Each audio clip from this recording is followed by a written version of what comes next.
გაგვიკეთებია თუ არა ცუდი ხარისხის ვებსაიტი. რა თქმა უნდა გაგვიკეთებია, სხვანაირად წარმოუდგენელია 780 საიტში ყველა კარგი ვერ იქნება, იმიტომ რომ მასიური პროდუქტი გვაქვს. თუმცა მთავარი მიზეზი, რის გამოც ვებსაიტი გამოდის ხოლმე არასრულყოფილი და ცუდი, ეს არის დამკვეთის მხრიდან ჩარევა.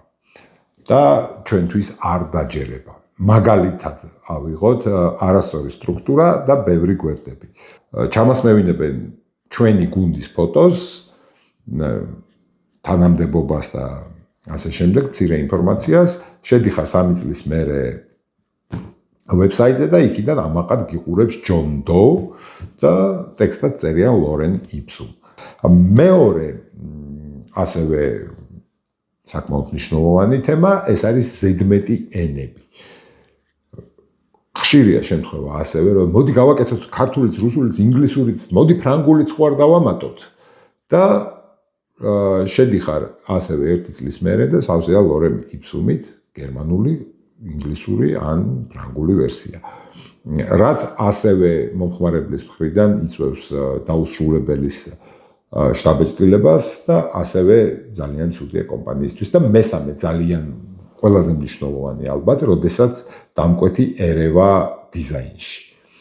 ეგრეთ წოდებული ფრთიანი ფრაზა ლოგო გამიდიდე ყველა მიცით ალბათ, საკმაოდ ცნობილია და ვხუმრობთ ამაზე ხშირად, ვისაც დიზაინთან გვაქვს შეხება. აი ეს ლოგო გამიდიდე, თავარ გვერდზე ეს ამომიტანე, ეს მნიშვნელოვანია.